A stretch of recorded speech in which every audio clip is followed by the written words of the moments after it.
الحمد لله نحمده ونستعينه ونستغفره ونؤمن به ونتوكل عليه ونعوذ بالله تعالى من شرور أنفسنا ومن سيئات أعمالنا من يهده الله فلا مضل له ومن يضلله فلا هادي له ونشهد أن لا إله إلا الله وحده لا شريك له ونشهد أن سيدنا وسندنا ونبينا ومولانا محمدا عبده ورسوله صلى الله تعالى عليه وعلى آله وأصحابه وبارك وسلم تسليما كثيرا أما بعد فأعوذ بالله من الشيطان الرجيم بسم الله الرحمن الرحيم ربنا اغفر لنا ولإخواننا الذين سبقونا بالإيمان وقال النبي صلى الله عليه وسلم عن ابن عمر رضي الله تعالى عنه قال رسول الله صلى الله عليه وسلم إن من أبر البر صلة الرجل أهل ود أبيه بعد أن يولي أو كما قال صلى الله عليه وسلم۔ میرے محترم بھائی اور دوستو، گزشتہ 2 ہفتوں سے مرنے والوں کے تعلق سے بیان کیا جا رہا ہے، اور اس ہفتے کوشش کروں گا کہ بات مکمل ہو جائے۔ وجہ اس کی یہ ہے کہ اگر کوئی بات ذکر کی جائے اور اس کی مکمل وضاحت نہ کی جائے تو بعض باتیں وہ رہتی ہیں کہ جن کو وضاحت کے ساتھ ذکر نہ کرنے کی وجہ سے انسان غلط راستے کا شکار ہو جاتا ہے۔ حالانکہ ہونا تو یہ چاہیے کہ ہم کوئی بھی ایسا کام کر رہے ہیں جس کے بارے میں ہمیں علم نہیں ہے تو اس کی پہلے معلومات حاصل کریں، اس کی تحقیق کریں، اس کے بعد اس عمل کو کریں۔ لیکن اس تعلق سے معاشرے میں بڑی غفلت دیکھی جاتی ہے، اس لیے بیان کرنے والے کی بھی یہ ذمہ داری ہے کہ وہ پوری بات تشفی بخش جو انسان کے سمجھ میں آ سکے بتائے۔ لیکن اس کے بعد بھی ایک بڑی غفلت یہ نظر آتی ہے کہ بتانے والا تو پوری بات بتا رہا ہے، ذکر کر رہا ہے، لیکن سننے والے وقت پر حاضر نہیں ہوتے۔ سننے والوں کو اس کا ٹائم نہیں ہوتا کہ ہم صحیح بات معلوم کر سکیں، اور پھر ایسے ہی ناہنجار اور بیوقوف لوگ اسلام پر اور شریعت پر آواز اٹھاتے ہیں اور یوں کہتے ہیں کہ یہ ہے مولانا صاحب جو روزانہ نئی نئی حدیثیں لے کر آ رہے ہیں۔ اس کا مطلب تو یہ ہے کہ مولانا صاحب، مفتی صاحب اپنے گھر حدیث بناتے ہیں اور وہ تمہیں لا کر سناتے ہیں، یہی مطلب ہوا۔ تو جہالت اپنی، اور وہ تھوپتے ہیں امام کے اوپر، تو اپنی جہالت اپنے پاس رہے، امام کے اوپر اس کو نہ تھوپا جائے۔ غلطی تو اپنی ہے کہ ہم دین کی مجلسوں میں نہیں گئے، دینی بیانات کو ہم نے نہیں سنا، دینی احکامات کو علماء سے معلوم نہیں کیا، مسئلے کی ہم نے تحقیق نہیں کی، بس دل میں خیال آیا زبان سے اس کو ذکر کر دیا، اور ہم نے یہ سوچا کہ یہ بہت اچھا کام کر دیا ہم نے۔ یہ بڑی جہالت کی انتہا ہے۔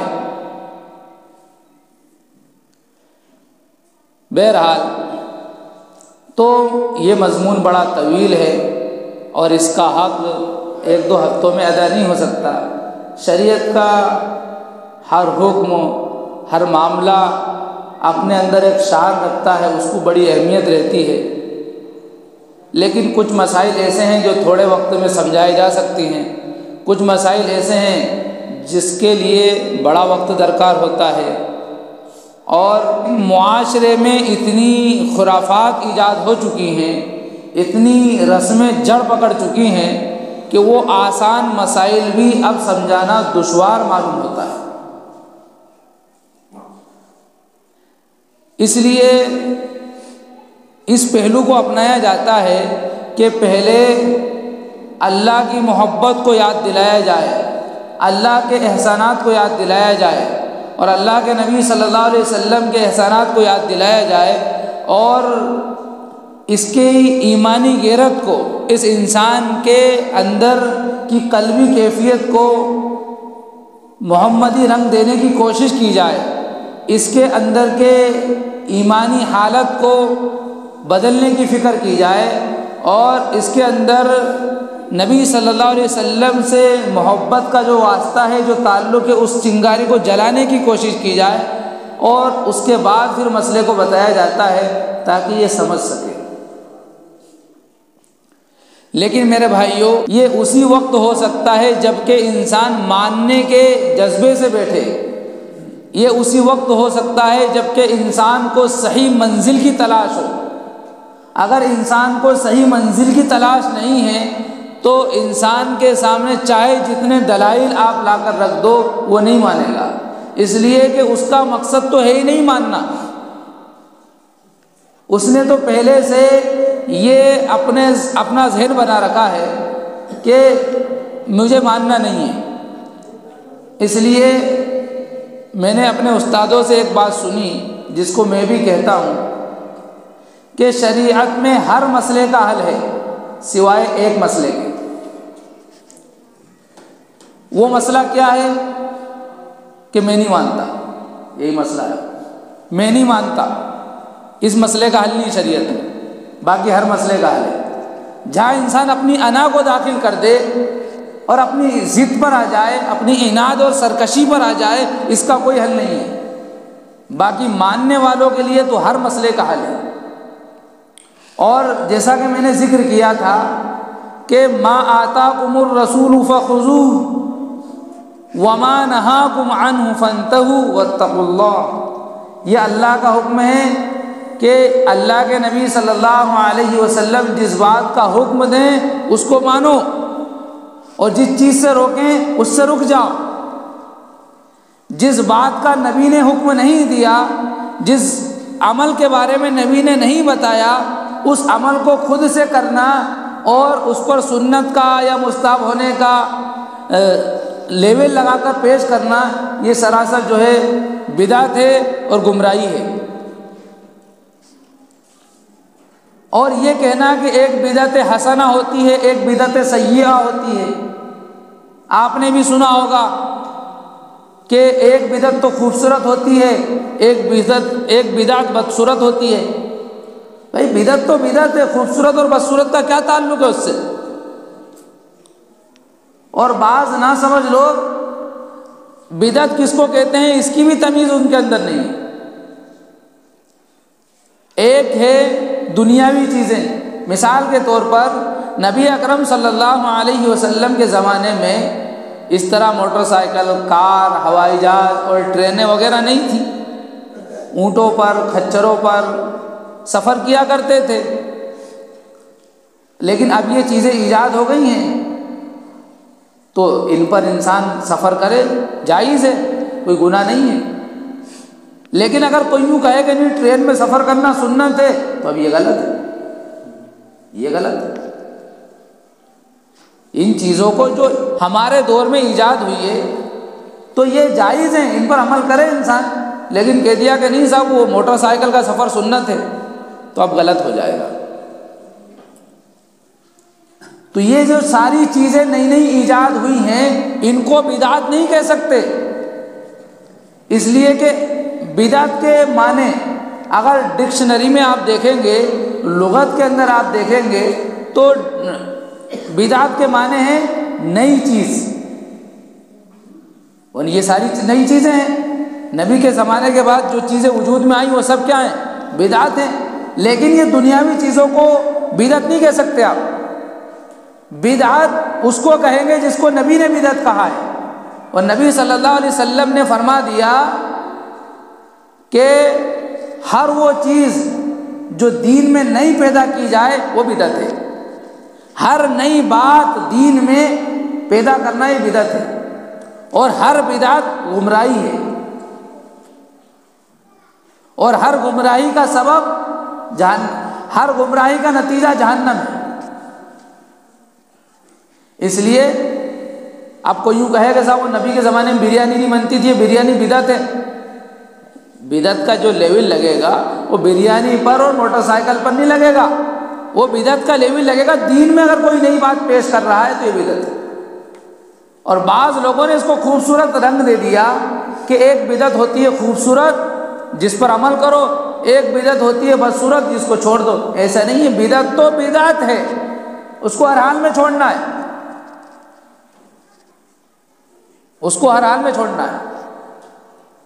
دین میں ہر نئی بات کا پیدا کرنا بدعت ہے۔ تو نبی اکرم صلی اللہ علیہ وسلم، ہاں یہاں پہ ایک بات یہ سمجھیں، اگر کوئی انسان یوں کہتا ہے کہ ایک بدعت خوبصورت ہے ایک بدصورت ہے، یہ کہتا ہے تو گویا کہ نبی صلی اللہ علیہ وسلم اور صحابہ کرام نعوذ باللہ گویا کہ ہم ان سے زیادہ جانتے ہیں، اس لیے کہ جس چیز کا نام انہوں نے نہیں دیا ہم اس کو دے رہے ہیں۔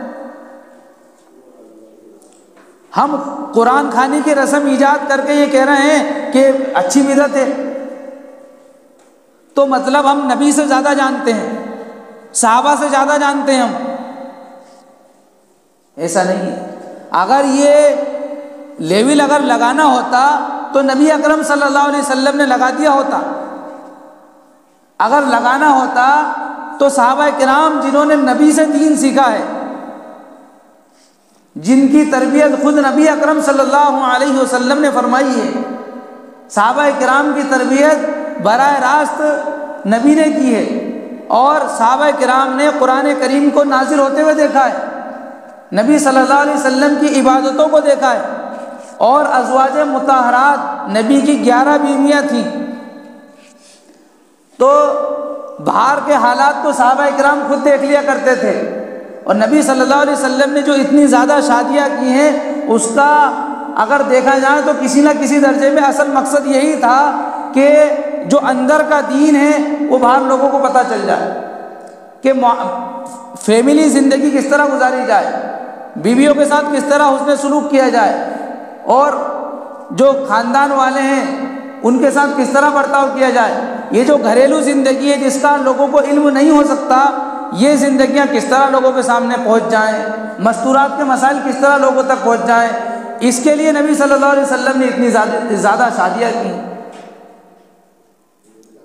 تو نبی صلی اللہ علیہ وسلم پورا دین امت تک پہنچانے کے لیے اتنی فکریں، اتنی کوششیں، اور اللہ کی طرف سے اتنا سارا انتظام، نبی نے یہ لیول نہیں لگایا کہ یہ بدعت اچھی ہے اور یہ بدعت خراب ہے۔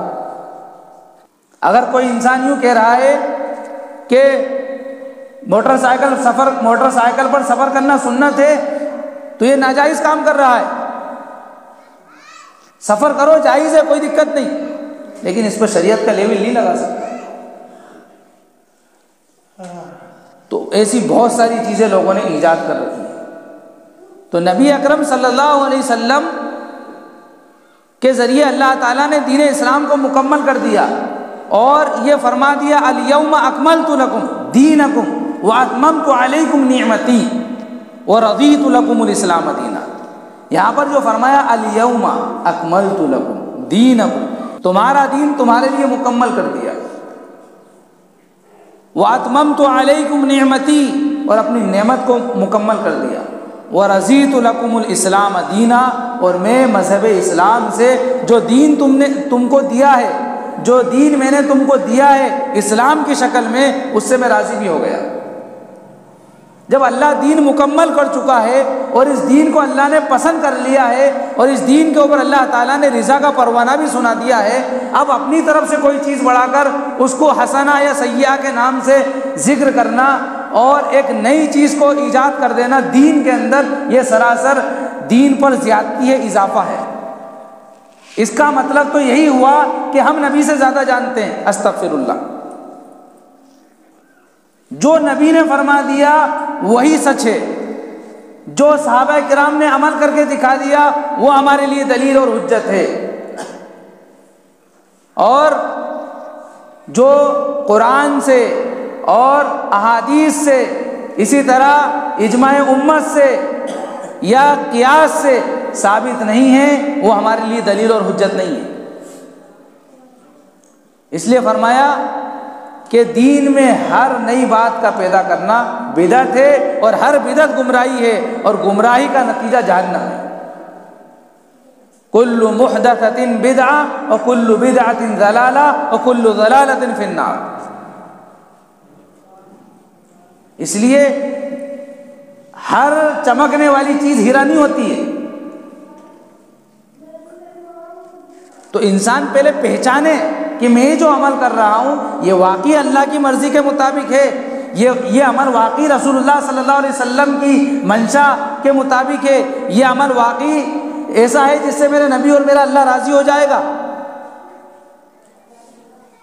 انسان پہلے غور کرے، اور جو انسان غور کرتا ہے، جو انسان صحیح منزل کی جستجو میں ہوتا ہے، اللہ تعالیٰ واقعی اس کو سیدھا راستہ نصیب فرما دیتے ہیں۔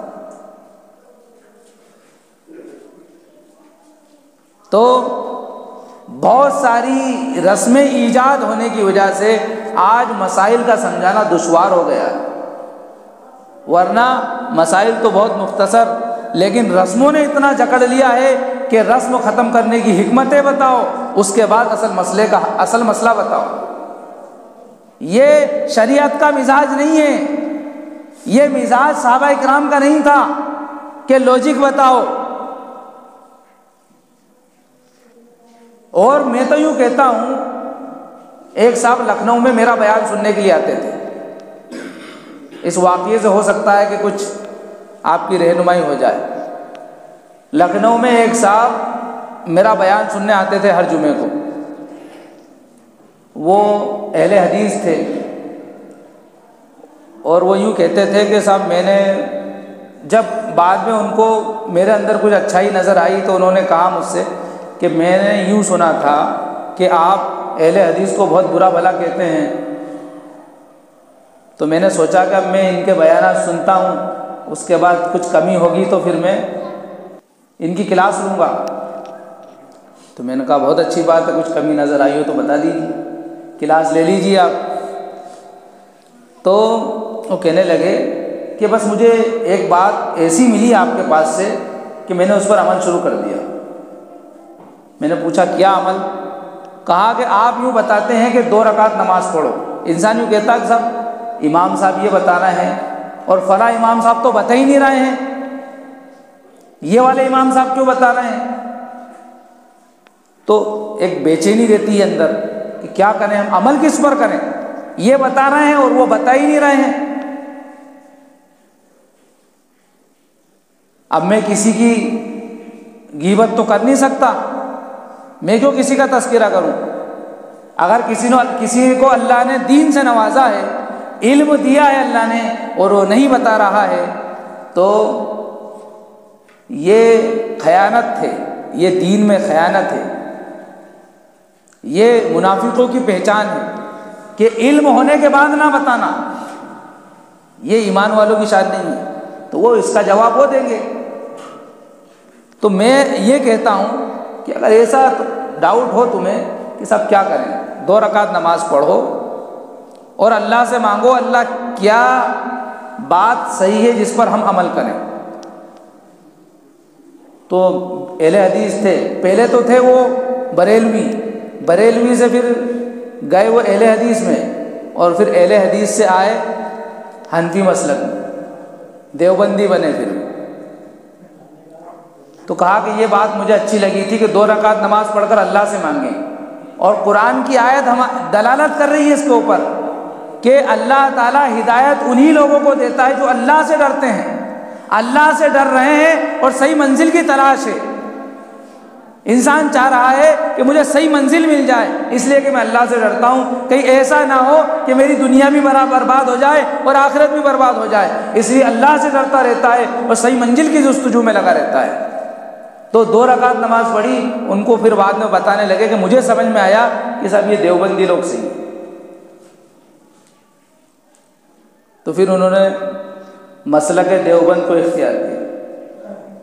تو میرا بھی آپ سے کہنا ہے، حالانکہ اس چیز کی ضرورت نہیں ہے، کوئی بھی امام عالم آپ کو غلط بات نہیں بتائے گا، حالانکہ جن لوگوں کے بارے میں آپ تذکرہ کرتے ہو کہ صاحب فلاں امام صاحب تو بتاتے ہی نہیں ہیں، وہ تو چنے بٹاتے ہیں تو دو دو حصے لے کر چلے جاتے ہیں، تو میں یہ کہتا ہوں کہ انہی سے ذرا یہ پوچھو کہ حضرت کیا چنے بانٹنے کی اجازت ہے شریعت میں؟ اور وہ کہہ دیں کہ ہاں ہے، تو صاحب کہہ دیجئے کہ ہمارے یہاں کے لوگ مانتے نہیں ہیں، اس کی تھوڑی دلیل دے دیجئے کہ کس کتاب میں لکھا ہے۔ پہلی بات تو وہ آپ کو بتائیں گے ہی نہیں، وہ صاف یوں کہہ دیں گے کہ نہیں صاحب جائز نہیں ہے۔ تو وہ دوسرا جملہ یہ کہیں گے آپ سے، آپ یوں کہیں گے کہ جائز نہیں ہے تو پھر آپ کیوں لیتے ہو؟ تو وہ آپ سے یوں کہیں گے کہ صاحب اگر ان سے نہیں لیں گے تو سب ناراض ہو جائیں گے، جب ناراض ہو جائیں گے تو پھر ان کو سمجھاؤں گا کیسے میں اسی لیے لے رہا ہوں تاکہ ان کو سمجھا سکوں، یہ بات بتائیں گے۔ تو ایسے لوگوں سے میرا یہ کہنا ہے کہ 20-20 سال ہو گئے تمہیں، ابھی تک سمجھایا کیوں نہیں تم نے؟ بعض لوگوں نے زندگی گزار دی چنے کھاتے ہوئے لیکن کبھی نہیں سمجھایا، ان کی نسلیں آج چنے کھا رہی ہیں لیکن انہوں نے نہیں سمجھایا۔ تو ایسے لوگوں پر اللہ کی طرف سے جب پکڑ آتی ہے نا، سنا ہوگا آپ نے، پہلے اتنی زیادہ بیماریاں نہیں تھیں اور اتنے زیادہ حالات بھی نہیں تھے، ایک صاحب یوں تذکرہ کر رہے تھے کہ صاحب اب تو جو ہے کسی کو دیکھو تو گیس کی بیماری ہے، کسی کو دیکھو تو کینسر کی بیماری ہے، کسی کو دل کا دورہ اٹھا ہوا ہے۔ پہلے کسی عالم کے بارے میں سننے میں نہیں آتا تھا، اب تو دیکھا جائے تو علماء زیادہ بیماریوں کا شکار ہیں۔ تو میں نے کہا بھائی اس بارے میں کچھ کلام نہیں کر سکتا، تو انہوں نے کہا کہ یہ سب غلط روش انہوں نے اختیار کر رکھی ہے، اس کی وجہ سے جو ہے اللہ تعالیٰ دنیا میں بتا رہا ہے۔ میں ان کو وہ جانے اور ان کا اللہ جانے، میں تو اچھا گمان رکھتا ہوں، اچھا رکھنا چاہیے، لیکن لوگ یہ دلیل دیتے ہیں کہ صاحب فلاں امام صاحب کیوں منع نہیں کرتے ہیں؟ تو فلاں امام صاحب ہمارے لیے دلیل نہیں ہے، اگر فلاں امام صاحب کا عمل غلط ہے تو وہ امام صاحب کے ساتھ یہ عمل کرنے والا بھی جہنم میں جائے گا۔ اس لیے حدیث پاک کے اندر اللہ کے رسول صلی اللہ علیہ وسلم فرماتے ہیں کہ سب سے پہلے جہنم جن سے دہکائی جائے گی، جلائی نہیں جائے گی، جہنم تو پہلے سے جل رہی ہے، بھڑک رہی ہے، اس کو اور زیادہ بھڑکایا جائے گا۔ جیسے آگ جل رہی ہو، اس کے اوپر مٹی کا تیل ڈال دو تو اور بھڑکتی ہے کہ نہیں؟ ایسے ہی جہنم تو پہلے سے جل رہی ہے، بھڑک رہی ہے، اس کو اور زیادہ بھڑکایا جائے گا۔ کس سے؟ علماء سے۔ سب سے پہلا آدمی جو جہنم کے اندر پھینکا جائے گا، جس سے جہنم کی آگ اور بھڑکے گی، وہ عالم دین ہوگا۔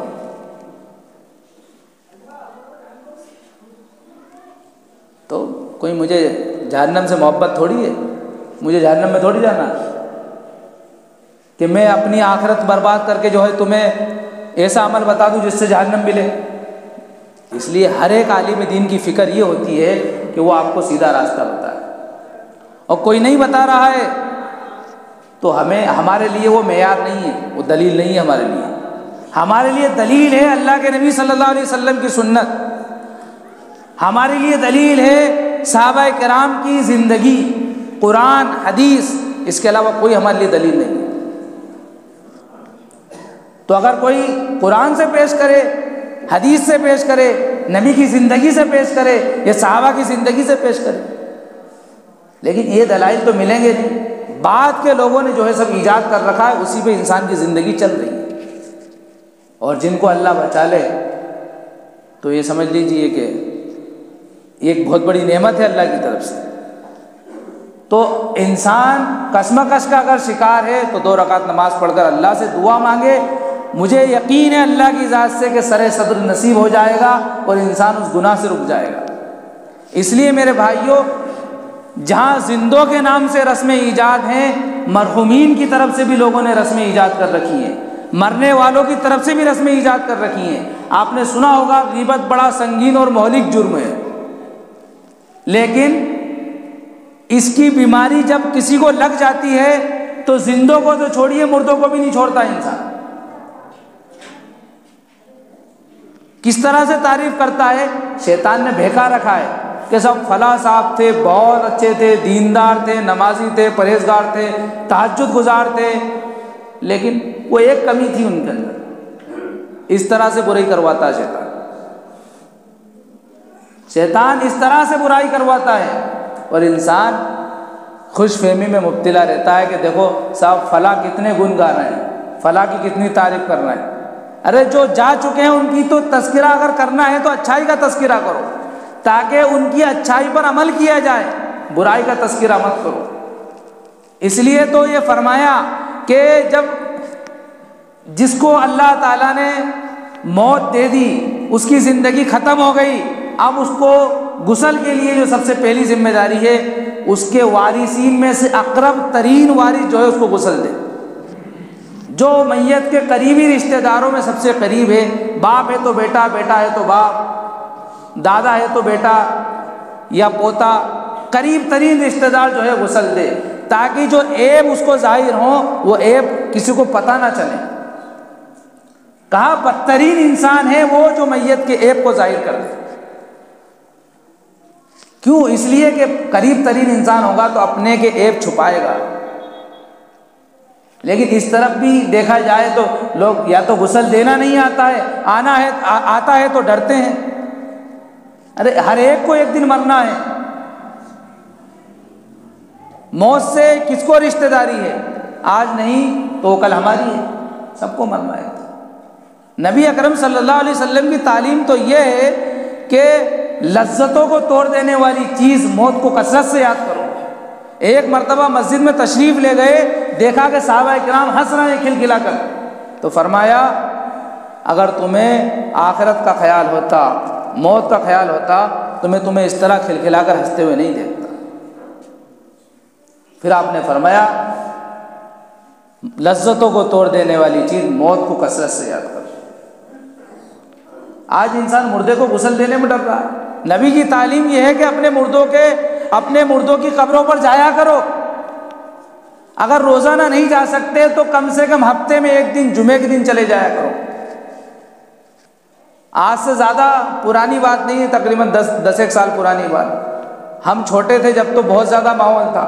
ہم چھوٹے تھے جب ہم نے دیکھا کہ فجر کی نماز میں مسجد بھری رہتی تھی، جمعے کے دن، خاص طور سے جمعے کے دن فجر کی نماز میں مسجد بھری رہتی تھی، اور مسجد سے نکل کر لوگ قبرستان جایا کرتے تھے۔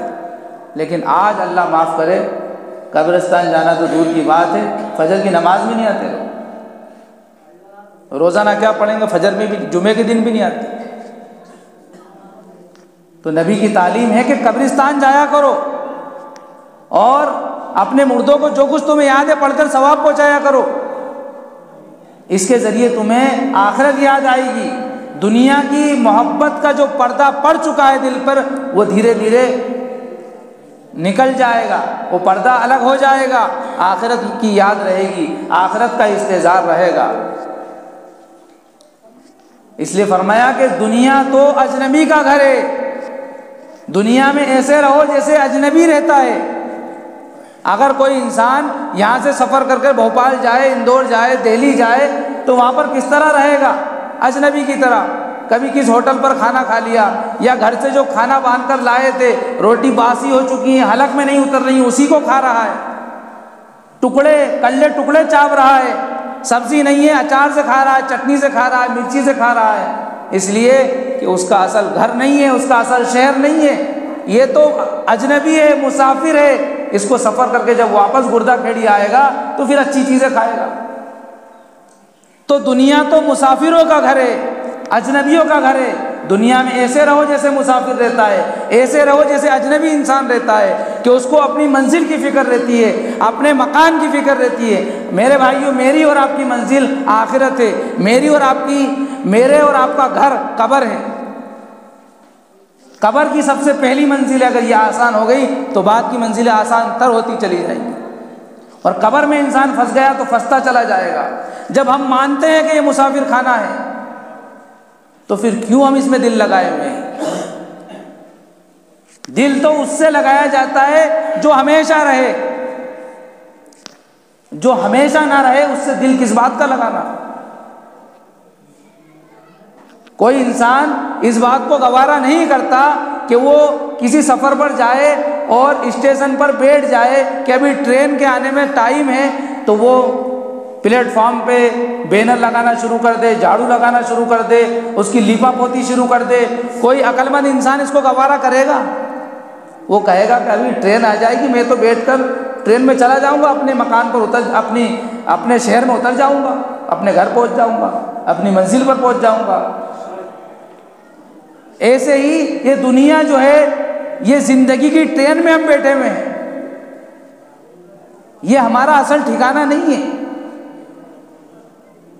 تو ہم ایسی چیز سے دل لگا رہے ہیں جو ہمارے پاس رہنا ہی نہیں ہے۔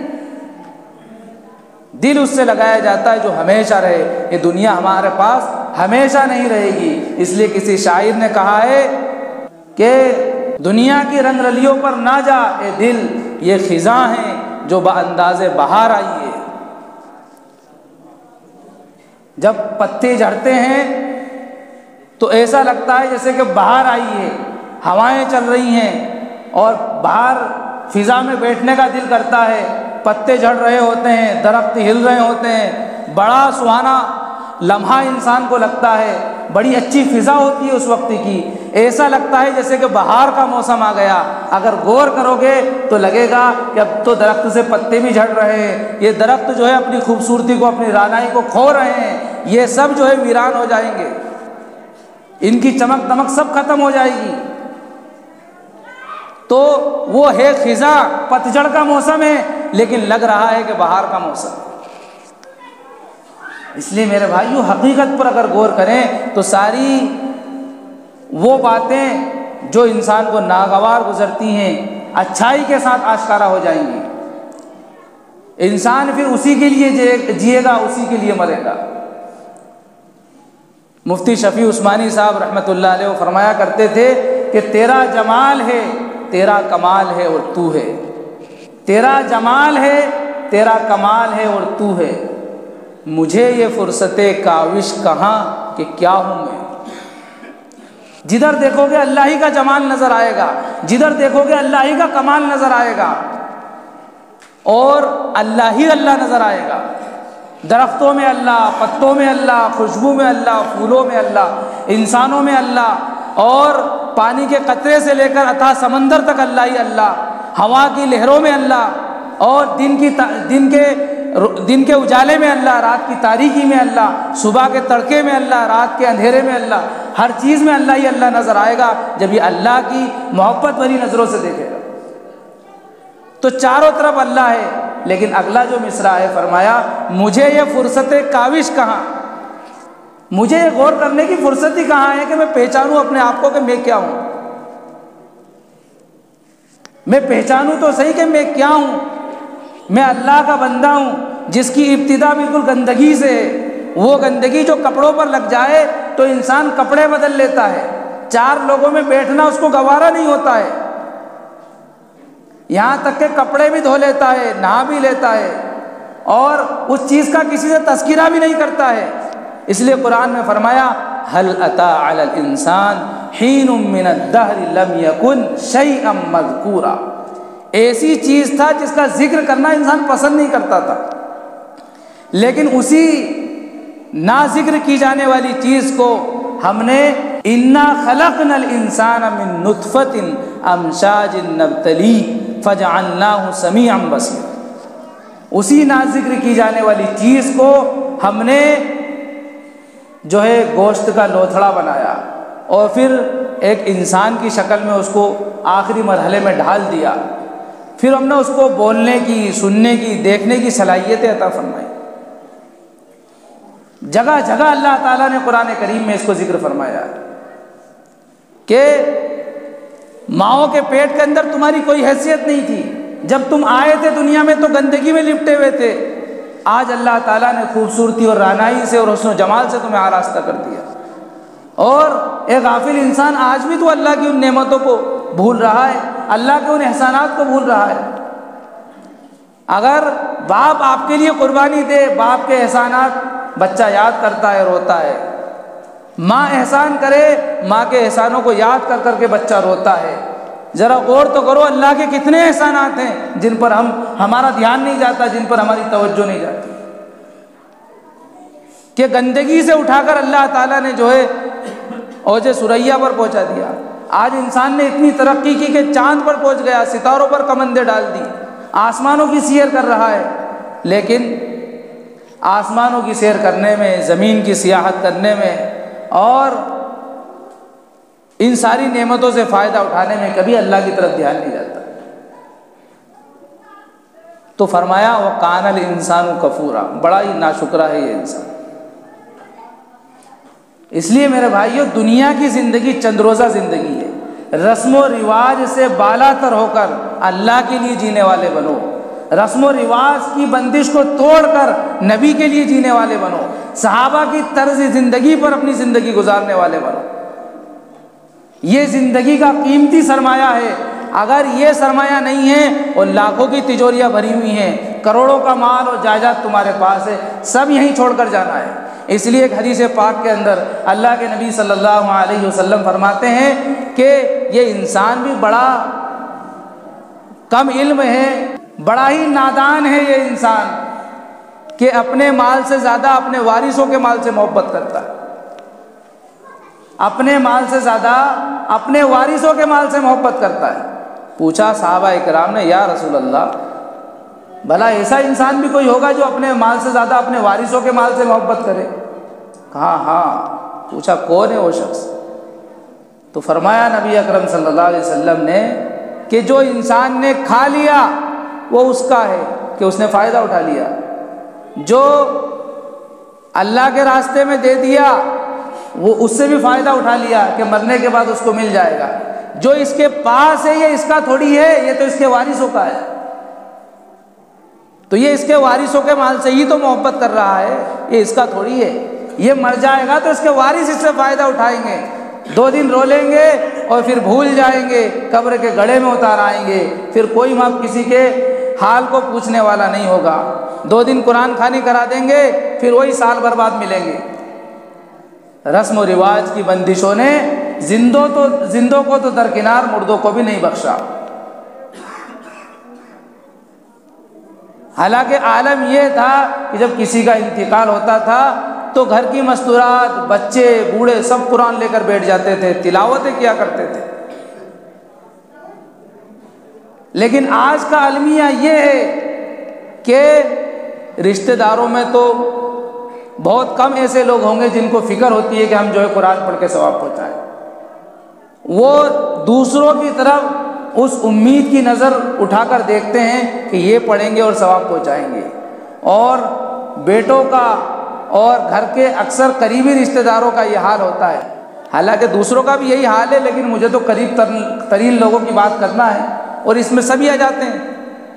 میں اپنے گھر والوں کے لیے قریب ترین، تم اپنے گھر والوں کے لیے قریب ترین، تو دوسروں کی طرف امید کی نظر اٹھا کر انسان دیکھتا ہے، اور گھر کے افراد کا یہ حال ہوتا ہے کہ باپ کا جنازہ اٹھ کے آ رہا ہے اور بیٹے کو جنازے کی دعا یاد نہیں ہے۔ کیا جواب دے گا یہ؟ مرنے کے بعد جب اپنے باپ سے ملاقات ہوگی، اپنے ابا سے، دادا سے اور رشتہ داروں سے ملاقات ہوگی، کیا جواب دے گا یہ انسان کہ بیٹا تیرے لیے میں نے اپنے خون کو پانی بنا کر پسینے کی شکل میں بہا دیا، اپنی جوانی کو دیوانی بنا دیا، میرے کپڑے گندے ہو گئے میں نے فکر نہیں کی، اعضاء کمزور ہو گئے میں نے فکر نہیں کی، چہرے پر سل پڑ گئے اور چمڑی مرجھا گئی، سب کچھ میں نے تیری پرورش میں لگا دیا۔ تو نے جس اسکول میں کہا میں نے ایڈمیشن کرایا، جس مدرسے میں کہا میں نے داخلہ کروایا، جس چیز کی تو نے تمنا کی میں نے لا کر رکھ دی، ساری چیزیں تیرے لیے میں نے نچھاور کر دی، اپنی جان کا نذرانہ، یعنی اصل جان تو یہ ہے کہ جس سے انسان فائدہ اٹھائے، لیکن میں نے اپنی جان کو جان نہیں سمجھا، بلکہ میں نے پوری زندگی تجھے بنانے میں خرچ کر دی، تو گویا کہ میں نے اپنی جان تجھ پر قربان کر دی، لیکن جب میرا جنازہ آیا تو تجھے دعا بھی یاد نہیں تھی۔ یہ حال ہے آج کا۔ میرے بھائیوں، بہت غفلت کی زندگی ہے۔ اگر انسان تنہائی میں بیٹھ کے سوچے نا تو اس کے آنسو نہیں تھمیں گے؟ کیا منہ دکھائے گا اپنے رشتہ داروں کو؟ خود ذرا تنہائی میں بیٹھ کے سوچے کہ میرا یہ جو عمل ہے کیا یہ واقعی یہ حق ہے زندگی کا؟ اگر غور کرو گے نا تو آنسو نہیں تھمیں گے۔ ابھی بس بات ختم کر رہا ہوں، ابھی کا یہ حال ہے ہمارے معاشرے کا کہ جنازے کی نماز ہو رہی ہے، چاروں طرف لوگ کھڑے رہتے ہیں۔ اشرف علی تھانوی صاحب رحمۃ اللہ علیہ کی فتاویٰ کی کتابوں میں ایک واقعہ لکھا ہے کہ ایسا بھی وقت گزرا ہے اس امت پر کہ بغیر جنازے کی نماز پڑھے ہوئے جنازے کو دفن کر دیا جاتا تھا۔ اور اس سے بڑی اہم بات، خطرناک بات یہ ہے کہ لوگوں کو قربانی کرنے کے لیے، کسی جانور کو ذبح کرنے کے لیے بسم اللہ اللہ اکبر کہنا بھی نہیں آتا تھا۔ لوگ آتے تھے امام صاحب کے پاس اور یوں کہتے تھے کہ یہ چھری ہے، اس پر دم کر دو، ہم اپنا جانور ذبح کر لیں گے، اور مرغی ذبح کرنے والی سورت پڑھ کے پھونک دو، ہم مرغی ذبح کر لیں گے۔ تو امام صاحب یوں کہتے تھے کہ بھائی یہ سیکھ لو، بہت چھوٹی سی دعا ہے۔ کہا ہمارے منہ سے نہیں نکلے گی۔ تو کہا کہ میں دعا پڑھ کے پھونکوں گا، کتنی چھریوں پر دعا پڑھوں گا، کتنی چھریوں پر دم کروں گا؟ کہا کہ ایک چھری پر دم کر دو، جتنی بھی مرغی ذبح ہوں گی شام تک ذبح کر لیں گے، صبح پھر آ جائیں گے۔ یہ حالات تھے امت کے۔ یہ چرچے ہوتے تھے، ارے وہ جنازے کی نماز میں تو ثنا بھی الگ طرح کی ہے، درود شریف بھی الگ طرح کی ہے، اور کئی کا بڑا انسان انتقال کر جاتا ہے، اتنی لمبی دعا کون پڑھے گا؟ اور چھوٹوں کی دعا الگ ہے، نابالغ بچی کی الگ ہے، نابالغ بچے کی الگ ہے، اتنی ساری دعا، یہ جنازے کی نماز تو ہم سے نہیں پڑھی جائے گی۔ ایسے ہی مردے کو دفن کر دیا کرتے تھے۔ علماء کرام نے فتویٰ دیا کہ جنازے کی نماز میں صرف ایک فرض ہے جو 4 رکعتوں میں ادا کرنا ہے۔ پوری نماز میں 4 مرتبہ اللہ اکبر کہنا یہ فرض ہے، اس کے علاوہ سنت ہے۔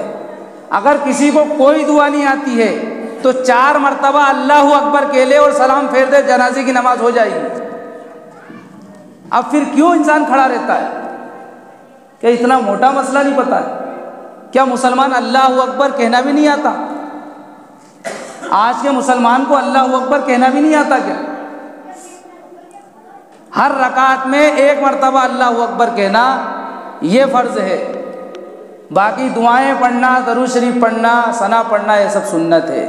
اگر کسی کو کچھ نہیں آتا ہے تو اللہ اکبر کہہ لے اور سلام پھیر دے، اس کی نماز ہو جائے گی۔ لیکن ذرا اپنے آپ پر اور اپنے رشتہ داروں کی تعلقات پر غور کرو گے تو غیرت آئے گی اور سیکھنے کی کوشش کرو گے۔ لیکن جب تک یاد نہیں ہے نماز پڑھو، نماز ہو جائے گی بالاتفاق، اس میں کوئی گنجائش کی ضرورت نہیں ہے کہ نہیں ہوگی، ہر حال میں نماز ہو جائے گی اگر 4 مرتبہ آپ نے اللہ اکبر کہہ لیا۔ لیکن انسان کو چاہیے کہ دعا بھی سیکھ لے، جو ثنا نماز میں پڑھتا ہے وہی ثنا وہاں پر پڑھ لے، جو درود شریف نماز میں پڑھتا ہے وہی درود شریف وہاں پڑھ لے، اور دعا میت کی دعا نہیں آتی، ربنا آتنا فی الدنیا حسنہ یہ دعا پڑھ لے، رب اجعلنی مقیم الصلاۃ یہ دعا پڑھ لے، اور کچھ نہیں آتا تو صرف اتنا پڑھ لے اللہم اغفر للمؤمنین، کیونکہ اصل دعا تو میت کے لیے ہے۔ اللہم اغفر للمؤمنین، اللہ تمام مومنوں کی مغفرت فرما، اس میں وہ میت بھی آ گئی۔